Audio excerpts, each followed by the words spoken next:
এটা বিশেষ কথাত আপোনালোকে দেখিছে অলপ সময় আগতে বিভিন্ন সামাজিক মাধ্যমতে সংবাদ মাধ্যমত এটা বিষয় চৰ্চিত হৈ আহিছে, চৰ্চাত আছে। সেইটো হ'ল শৃংখল চলিহাক বীৰ লাচিত সেনা অসমৰ পৰা সাময়িক অব্যাহতি প্ৰদান কৰা হৈছে নেকি। এতিয়া এই কথাত মই সকলোকে যিহেতু ব্যক্তিগত হিচাপে কথাবিলাক জনাই থকাত কিছু অসুবিধা হৈছে, সেইকাৰণে আমাৰ ফেচবুক পেজৰ জৰিয়তে মই বিষয়খিনি ৰাইজৰ দৃষ্টিগোচৰ কৰিবৰ কাৰণে চেষ্টা কৰিছোঁ। এতিয়া কথাটো হৈছে যে শৃংখল চলিহাৰ যিখন পত্ৰ আপোনালোকে দেখিছে, এই কথাখিনি আমাৰ নিজৰ মাজৰ আছিল, কিন্তু কোনোবা এজন সাংবাদিকক আচলতে শৃংখল চলিহাই কাগজখন প্ৰদান কৰিছিল। তাৰপিছত সামাজিক মাধ্যমত দেখিছোঁ যে কাগজখন বিভিন্ন কোণলৈ বিয়পি পৰিছে, মানুহৰ মাজত বিভিন্ন প্ৰশ্ন উদয় হৈছে। এতিয়া কথা হৈছে দীঘলীয়া সময় আপোনালোকে দেখিছে শৃংখল চলিহাই এটা বিৰামহীন সাংগঠনিক কাম কাজবিলাক আগবঢ়াই লৈ গৈছে। তেওঁৰ যি ধৰণে এই সময়ত কিছু বিশ্ৰামৰ যিটো প্ৰয়োজন আছিল, কিন্তু বিশ্ৰাম ল'বৰ কাৰণে কিছু অৱকাশ তেওঁৰ নাছিল।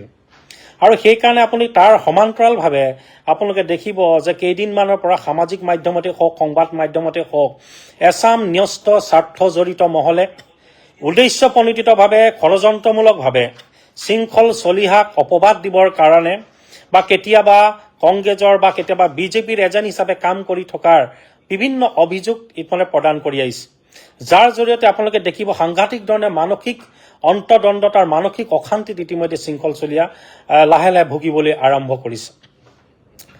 এতিয়া তাৰ সমান্তৰালভাৱে যেতিয়া ৰাইজৰ কাৰণে জাগ্ৰত ৰূপত কাম কৰি থকা কোনোবা এজন সৈনিকক অযথা অহেতুক বিভিন্ন পক্ষই বিভিন্ন ভুৱা অভিযোগ দাখিল কৰে, বিভিন্ন বদনাম কৰিবৰ কাৰণে উঠি পৰি লাগে বা বিভিন্ন অপবাদ জাপি দি এটা আখৰিক তৃপ্তি তেওঁলোকে লভিবলৈ আৰম্ভ কৰে, তেতিয়াহ'লে পৰিয়ালৰ বহু ব্যক্তি থাকে যিসকলৰ সাংঘাতিক ধৰণে মানসিক তেওঁলোকে কষ্ট অনুভৱ কৰে।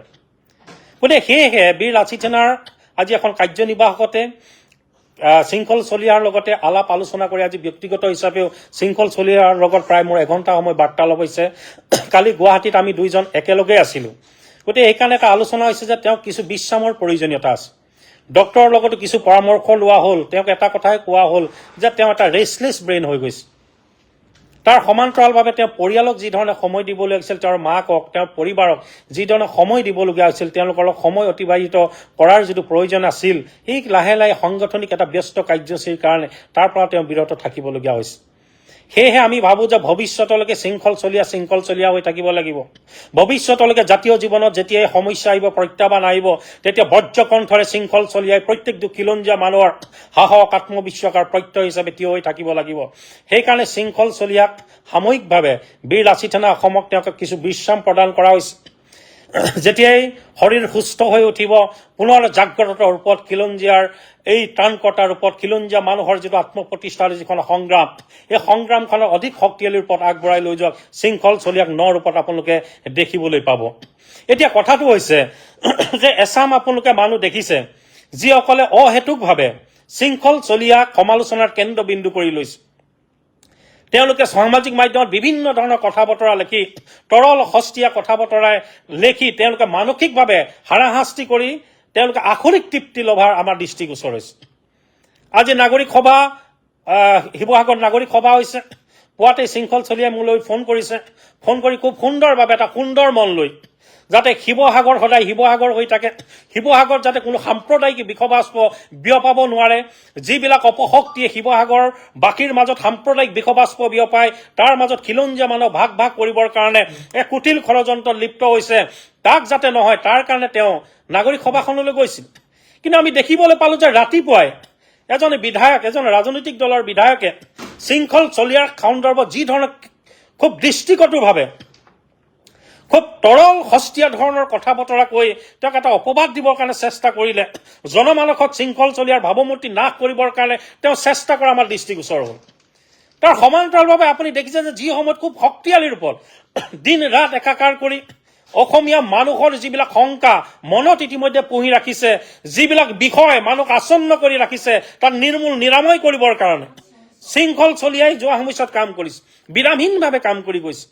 কিন্তু এনেকুৱা সময়ত শৃংখল চলিহাক সাহস নিদি, তেওঁক প্ৰত্যয় নিদি, তেওঁক বদনাম কৰিবৰ কাৰণে যিখিনি মানুহ উঠি পৰি লাগিছে, মই ভাবোঁ যে জাতিটোৰ কাৰণে এওঁলোক বৰ শুভ লক্ষণ নহয়।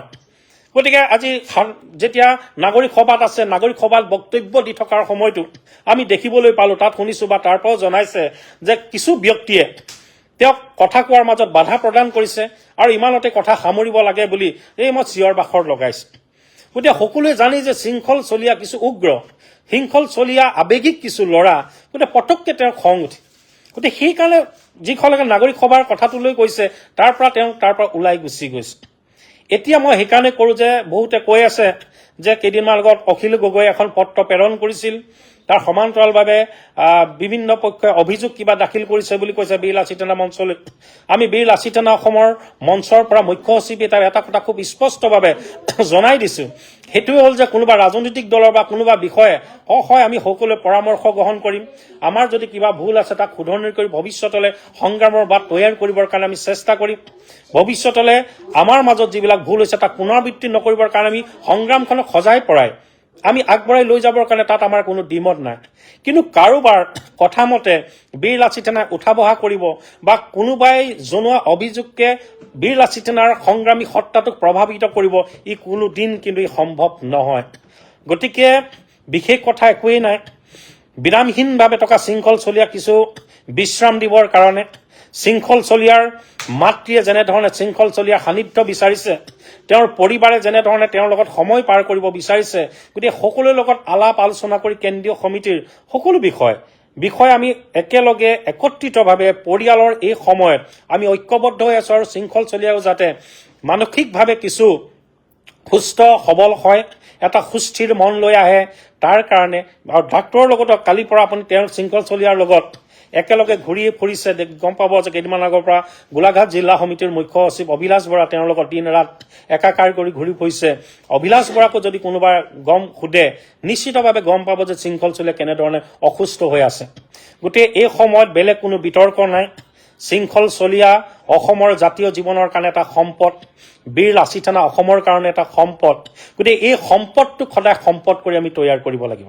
এটা জাতীয় সম্পদলৈ উত্তৰণ কৰাৰ সকলোৱে দিহা পৰামৰ্শৰ সহযোগিতাই সত্তাটোক আমি কৰিব লাগিব। গতিকে এতিয়াৰ পৰাই পূৰ্ব নিৰ্ধাৰিত সকলো কাৰ্যসূচী চলি থাকিব। বীৰ লাচিত সেনা অসমে আমালৈ যিমানবিলাক অপবাদ আহিছে, অপবাদবিলাকক এতিয়া বুকু পাতি বীৰ লাচিত সেনাৰ প্ৰত্যেকজন তৃণমূলৰ পৰা উচ্চ পৰ্যায়লৈকে পদবীধাৰী সকলো সৈনিকেই বুকু পাতি ল'ব। আৰু এতিয়া আমাক যিসকলে অযথা বীৰ লাচিত সেনাক সমালোচনাৰ কেন্দ্ৰবিন্দু কৰি লৈছে, যিসকলে বীৰ লাচিত সেনাৰ সত্তাটোক তেওঁলোকে অবিশ্বাসৰ এটা পোছাক পিন্ধাবৰ কাৰণে চেষ্টা কৰিছে, যিসকলে বীৰ লাচিত সেনাৰ আপোচবিন যিটো সত্তা, অদমনীয় যিটো সত্তা, ইয়াক কলুষিত কৰিবৰ কাৰণে অহৰহ নিৰলসভাৱে আপ্ৰাণ প্ৰচেষ্টা কৰিছে, তেওঁলোকক আমি এটা সতৰ্কবাণী দিব বিচাৰিছোঁ যে এতিয়াৰ পৰা যদি বীৰ লাচিত সেনাৰ সৈনিকসকল অযথা হকে বিহকে যদি সমালোচনা কৰি থাকে, সমালোচনা গঠনমূলক কৰক, আমাৰ ক'বলগীয়া একো নাই। কিন্তু সমালোচনা যদি এটা নিকৃষ্ট পৰ্যায়ৰ হয়, একেবাৰে তৰল সস্তীয়া ধৰণৰ কথা বতৰা হয়, তেতিয়াহ'লে কিন্তু বীৰ লাচিত সেনা সৈনিকসকলে এতিয়াৰ পৰা নিজাববীয়াকৈ কিছু কাৰ্য ব্যৱস্থা গ্ৰহণ কৰিব। গতিকে কালিও আমি ইতিমধ্যে সেই পদক্ষেপ আমি গ্ৰহণ কৰিছোঁ। গতিকে এইষাৰ কথাকে ক'লোঁ যাতে ৰাইজে বিতৰ্ক নকৰে। আৰু মই ৰাইজক এটাই কওঁ যে বহু মৰম চেনেহ বীৰ লাচিত সেনাৰ পৰিয়ালটোক অসমৰ ৰাইজে দিছে। অসমৰ ৰাইজৰ হিয়াৰ কোনোবাখিনিত, বুকুৰ কোনোবাখিনিত আস্থা বিশ্বাসৰ এটা সোঁত তৈয়াৰ কৰিবৰ কাৰণে হৃদয় কোনোবাখিনিত সুকীয়া স্থান বীৰ লাচিত সেনাক ইতিমধ্যে আপোনালোকে দিছে। আৰু সেই সত্তাটোকে একো শক্তিশালী ৰূপত সন্মুখৰ পৰা আগবঢ়াই লৈ যোৱা শৃংখল চলীয়াকো আপোনালোকে যথেষ্ট মৰম চেনেহ দিছে। গতিকে এই সময়ত মই অসমবাসী ৰাইজক এটাই বিচাৰিম যাতে আপোনালোকে আশীৰ্বাদ দিব, ভৱিষ্যতলৈকে শৃংখল চলীয়া যাতে সদায় শৃংখল চলীয়া হৈ থাকে, এই আপোচবিন সত্তাৰে বজ্ৰকণ্ঠৰ যাতে অধিকাৰী হৈ থাকে, আপোচবিন সত্তাৰে যাতে খিলঞ্জীয়া মানুহৰ প্ৰত্যেকটো সমস্যাতে তেওঁ থিয় হ'ব পাৰে, এটা সুস্থ শৰীৰ, এটা সুস্থ মনৰ যাতে অধিকাৰী হয়, তাৰ কাৰণে সকলোৱে আশীৰ্বাদ কৰিব, প্ৰাৰ্থনা কৰিব। গতিকে এইখিনি কথাকে ৰাইজৰ দৃষ্টিগোচৰ কৰিলোঁ। কিছু বিভ্ৰান্তি বিয়পিছে, কিছু ভ্ৰান্ত ধাৰণা বিয়পিছে, গতিকে এই কথাখিনিকে আজি ক'বৰ কাৰণে মই সংবাদমেলখন আচলতে এই ফেচবুক লাইভৰ জৰিয়তে ৰাইজক অৱগত কৰিলোঁ। বিশেষ কথা আৰু অন্য একোৱেই নাই।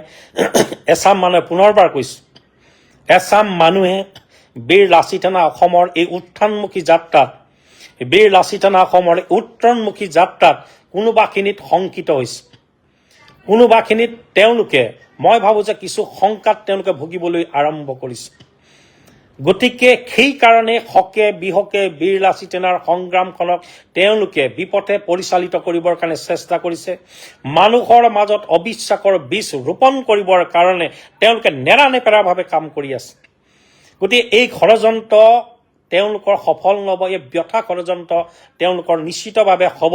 কাৰণ বীৰ লাচিত সেনা অসমে সদায় জনসাধাৰণৰ মাজত থাকি জনসাধাৰণৰ কাৰণে জনসাধাৰণৰ প্ৰত্যেকটো মৌলিক সমস্যাক তেওঁলোকৰ জ্বলন্ত সমস্যাক সজোৰে উত্থাপন কৰি এই সংগ্ৰামখনক আমি আগবঢ়াই লৈ যাবৰ কাৰণে পৰৱৰ্তী পৰ্যায়ত আমি কাম কৰিম। গতিকে পুনৰবাৰ সকলোলৈকে আন্তৰিক ধন্যবাদৰ কৃতজ্ঞতা জ্ঞাপন কৰিছোঁ। বিভিন্ন অস্থিৰ মুহূৰ্ত পাৰ হৈছে, বিভিন্ন অৰাজক এটা পৰিৱেশ পৰিস্থিতিৰ উদ্ভৱ হৈছে। উচ্ছেদৰ আমি কৈছোঁ যে বীৰ লাচিতৰ মুকলিভাৱে আমি উচ্ছেদ সমৰ্থন জনাইছোঁ। আৰু উচ্ছেদিত ব্যক্তিসকল যেতিয়া সন্দেহযুক্ত নাগৰিকসকল বিভিন্ন ঠাইতলৈ প্ৰব্ৰজিত হৈছে, তেতিয়া বীৰ লাচিত সেনাৰ সৈনিকসকলে সকলো ক্ষেত্ৰতে তেওঁলোকক বাধা প্ৰদান কৰিছে।